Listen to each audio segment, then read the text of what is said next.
Welcome back to our channel. അപ്പോൾ ഇന്ന് നമ്മുടെ ഹെയർ ഗ്രോത്ത് ചലഞ്ചിന്റെ ഡേ 3 ആണ് കേട്ടോ. അപ്പോൾ ഇന്ന് നമ്മൾ ചെയ്യാൻ പോകുന്നത് നമ്മളൊരു ചെമ്പരത്തി താളിയാണ് ഉണ്ടാക്കാൻ പോകുന്നത്.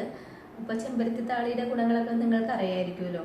നമ്മുടെ മുടി നല്ല നീളത്തിൽ വളരാനും അതുപോലെ താരം മാറ്റാനും മുടിക്കായ ഇല്ലാതാക്കാനും അതുപോലെ മുടി നല്ല സോഫ്റ്റ് ആൻഡ് സിൽക്കി ആക്കാനൊക്കെ പറ്റിയ നല്ലൊരു താളിയാണ്. അപ്പോൾ ഇതൊരു നാച്ചുറൽ ഷാമ്പു കൂടിയാണ് കേട്ടോ. അപ്പോൾ ഇന്നലെ നമ്മൾ ഡീപ്പ് ഹെയർ ഓയിലിംഗ് ഒക്കെ ചെയ്തിട്ട് ഒരു പാക്കൊക്കെ ഇട്ടതാണ്. അപ്പോൾ നമ്മൾ ഇന്ന് ഇതൊരു താളി പാക്കായിട്ടല്ല കേട്ടോ, താളി പാക്കായിട്ടല്ല ചെയ്യുന്നത്, വെറും താളിയായിട്ട് മുടി കഴുകുക മാത്രമാണ് ചെയ്യുന്നത്. അപ്പോൾ ഈ താളി എങ്ങനെയാണ് ഉണ്ടാക്കുന്നതെന്ന് നമുക്ക് നോക്കാം. അപ്പോൾ നമ്മൾ താളി ഉണ്ടാക്കാൻ പോവാണ്. അപ്പോൾ താളി ഉണ്ടാക്കാനായിട്ട് നമുക്ക് വേണ്ടത് ചെമ്പരത്തിയുടെ ഇലയും പൂവാണ് കേട്ടോ. താളി ഉണ്ടാക്കാനായിട്ട് പൂവ് വേണമെന്ന് നിർബന്ധമൊന്നുമില്ല, ഉണ്ടെങ്കിൽ മാത്രം എടുത്താൽ മതി. ഇല മാത്രമായി നമുക്ക് താളി ഉണ്ടാക്കാം. അപ്പോൾ ഈ ടൈപ്പ് ചെമ്പരത്തി നിങ്ങൾക്ക് കിട്ടാനില്ലെങ്കിൽ ഏത് ചെമ്പരത്തി വെച്ച് വേണമെങ്കിലും നമുക്ക് താളി ഉണ്ടാക്കാം കേട്ടോ.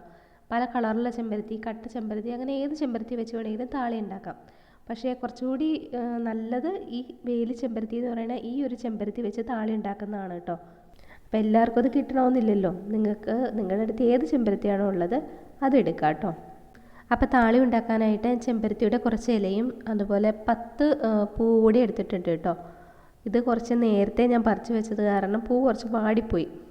എന്നാലും കുഴപ്പമൊന്നുമില്ല, താളി ഉണ്ടാക്കാനായിട്ട് നമുക്ക് വാടിയ പൂവായാലും കുഴപ്പമൊന്നുമില്ല. നിങ്ങൾക്ക് താളി ഇപ്പോൾ നിങ്ങളുടെ മുടിക്കനുസരിച്ച് താളി കൂടുതൽ വേണമെങ്കിൽ അതിനനുസരിച്ച് ഇലയും പൂവും എടുക്കാം കേട്ടോ. പൂവില്ലെങ്കിലും കുഴപ്പമില്ല, ഇല കുറച്ച് കൂടുതൽ എടുക്കണം കേട്ടോ. ആദ്യം തന്നെ ഇല നന്നായിട്ടൊന്ന് കഴുകിയെടുക്കണം കേട്ടോ. ഇലയിൽ ഒരുപാട് പൊടിയും അതുപോലെ തന്നെ ചെറിയ പ്രാണികളൊക്കെ ഉണ്ടാവും, അതുകൊണ്ട് നന്നായിട്ടൊന്ന് കഴുകിയെടുക്കാം കേട്ടോ. എന്നിട്ട് നമുക്കിത് ഒരു ജാറിലേക്ക് ഇട്ട് കൊടുക്കാം.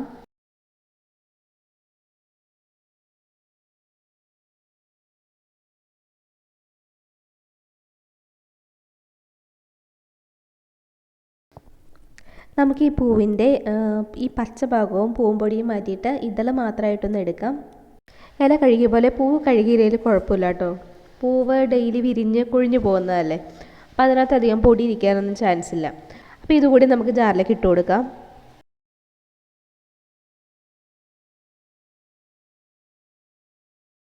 ഇനി ഇതിലേക്ക് കുറച്ച് വെള്ളം ചേർത്തിട്ട് നന്നായിട്ടൊന്ന് അരച്ചെടുക്കുക കേട്ടോ.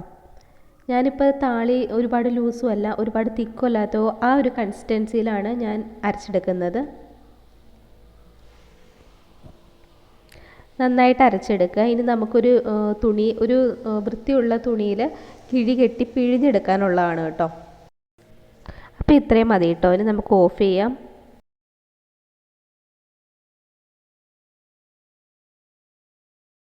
ഇതാ കണ്ടോ, ഒരുപാട് തിക്കും അല്ല ഒരുപാട് ലൂസും അല്ലാത്ത രീതിയിലാണ് അരച്ചെടുത്തിരിക്കുന്നത്.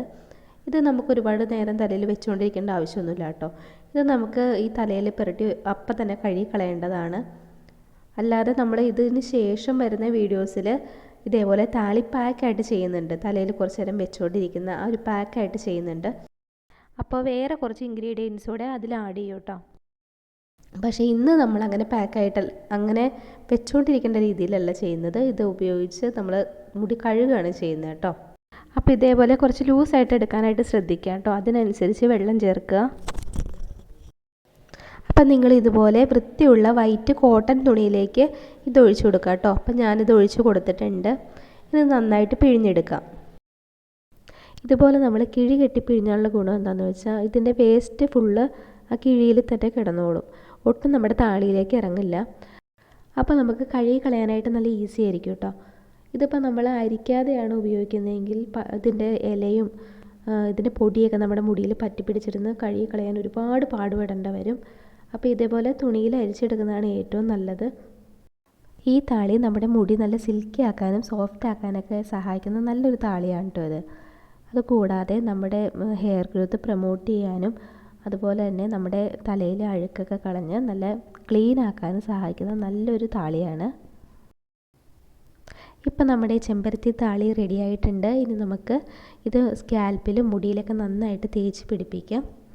ഒരുപാട് സമയം വെക്കേണ്ട ആവശ്യമൊന്നുമില്ല കേട്ടോ. അങ്ങനെ വെക്കാൻ പറ്റിയൊരു ഇത് പാക്കായിട്ടല്ലല്ലോ നമ്മൾ ചെയ്തിരിക്കുന്നത്. അപ്പോൾ നമുക്കിത് തലയിൽ തേച്ച് കൊടുക്കാം. അപ്പോൾ നിങ്ങൾ ഈ താളി തലയിൽ അപ്ലൈ ചെയ്യുന്നതിന് മുന്നേ ആയിട്ട് ചെയ്യേണ്ട കാര്യം, നിങ്ങൾ ഏത് എണ്ണയാണോ തലയിൽ തേക്കുന്നത് ആ എണ്ണ കുറച്ചെടുത്തിട്ട് വളരെ കുറച്ചെടുത്താൽ മതി. എന്നിട്ട് സ്കാൽപ്പിലും മുടിയിലും തേച്ച് നന്നായിട്ട് മസാജ് ചെയ്യുക കേട്ടോ. അത് നമ്മൾ മുടിയിൽ എന്ത് തേക്കുകയാണെങ്കിലും അതുപോലെ തന്നെ ചെയ്യണം കേട്ടോ.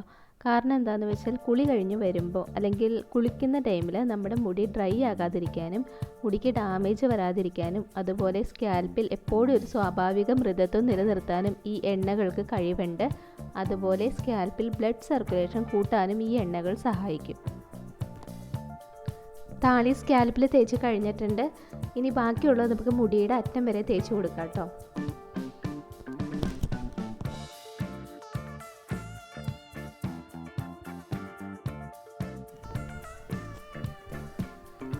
ബാക്കിയുള്ള താളി മൊത്തമായിട്ട് നമുക്ക് മുടിയിലേക്ക് ഒഴിച്ചു കൊടുക്കാം. എന്നിട്ട് 2-3 മിനിറ്റിന് ശേഷം നമുക്ക് കഴുകിക്കളയാം കേട്ടോ. കഴുകിക്കളയുമ്പോൾ വെറും വെള്ളത്തിൽ കഴുകിയെടുത്താൽ മാത്രം മതി കേട്ടോ. വൃത്തിയായിട്ട് കഴുകിയെടുക്കുക. മുടി കഴുകുമ്പോൾ നമ്മുടെ 2 കൈ ഉപയോഗിച്ച് നന്നായിട്ട് തിരുമ്മി കഴുകണം കേട്ടോ. നമ്മുടെ സ്കാൽപ്പിൽ നിന്നൊക്കെ നന്നായിട്ട് താളി പോകണം. അല്ലെങ്കിൽ നമ്മുടെ സ്കാൽപ്പിലെ സുഷിരങ്ങളൊക്കെ അടഞ്ഞ് മുടി വളർച്ചയ്ക്ക് അത് തടസ്സം ഉണ്ടാക്കും. അപ്പോൾ എല്ലാവർക്കും വീഡിയോ ഇഷ്ടമായെങ്കിൽ ചാനലൊന്ന് സബ്സ്ക്രൈബ് ചെയ്യുക കേട്ടോ. സബ്സ്ക്രൈബ് ചെയ്തതിന് ശേഷം തൊട്ടടുത്ത് വരുന്ന ബെല്ലൈക്കണോട് ഒന്ന് ക്ലിക്ക് ചെയ്ത് ഓൾ എന്ന ഓപ്ഷൻ എനേബിൾ ചെയ്യുക. അപ്പോൾ ഞാൻ എപ്പോൾ വീഡിയോ ഇട്ടാലും നിങ്ങൾക്ക് അപ്പം തന്നെ നോട്ടിഫിക്കേഷൻ കിട്ടും.